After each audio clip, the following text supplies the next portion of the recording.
Terima kasih kepada Yang Berhormat Labuan yang bertanyakan soalan yang sangat relevan ini. Untuk makluman Yang Berhormat, suatu kertas memorandum Jemaah Menteri telah pun dikemukakan pada bulan lepas, yakni pada 9 hari bulan September 2020 untuk memohon kelulusan bagi pembinaan Jambatan Labuan ke Sabah dipersetujui. Sukalah saya memaklumkan, Kabinet telah pun memberikan persetujuan agar cadangan pembinaan jambatan tersebut dilaksanakan. Untuk makluman Yang Berhormat, pada masa ini, Kementerian Wilayah Persekutuan dan Kementerian Kerja Raya dalam tindakan memuktamadkan terma-terma rujukan untuk melaksanakan proses request for proposal.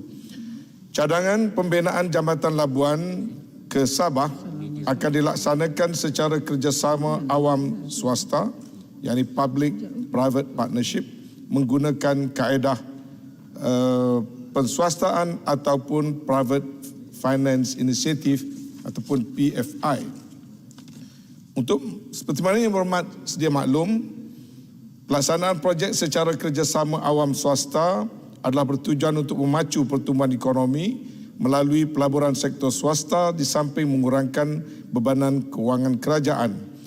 Dan untuk memastikan pelaksanaannya memberikan nilai faedah terbaik kepada kerajaan dan memastikan pelaksanaan projek tersebut berjalan dengan sempurna, maka ia akan dilakukan secara telus melalui proses bidaan bersaing ataupun competitive bidding dengan menjemput request for proposal. Terima kasih. Silakan, soalan tambahan. Terima kasih atas jawapan yang diberikan.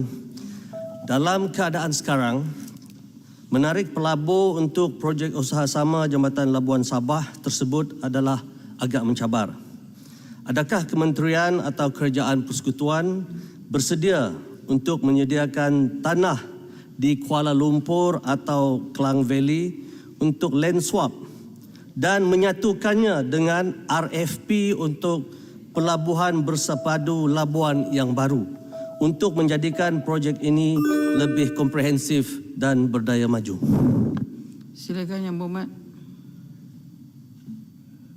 Untuk makluman Yang Berhormat, setakat ini kita menerima banyak request dan cadangan awal sama ada kepada kementerian ataupun juga pada Kementerian Kerja Raya. Berdasarkan kepada ramainya syarikat-syarikat yang ingin menawarkan syur dan cadangan mereka, kita berkeyakinan proses RFP ini akan mendapat sambutan. Untuk makluman Yang Berhormat, saya faham sebagai wakil rakyat bagi Labuan, mungkin Yang Berhormat ingin mengetahui sedikit sebanyak tentang timeline yang telah disusun. Kita mengharapkan terma-terma rujukan RFP ini yang sedang disiapkan sekarang akan dapat dikemukakan kepada syarikat yang berminat dengan timeline sebelum hujung tahun ini. Pembentangan oleh syarikat-syarikat yang berminat berdasarkan kepada terma awal yang disediakan. Dan selepas itu tempoh kira-kira 6 ke 8 bulan akan digunakan untuk menyiapkan dokumen-dokumen RFP secara terperinci bagi membolehkan pembidaan dilakukan sepenuhnya. Dan pada menjelang September suku tahun ketiga tahun hadapan, pembidaan akan dibuat penilaian oleh pihak UKAS dan dijangkakan menjelang Oktober kita dapat memuktamadkan kaedah manakah yang akan dipakai dan syarikat mana yang akan diberi peluang untuk membina jambatan tersebut. Terima kasih.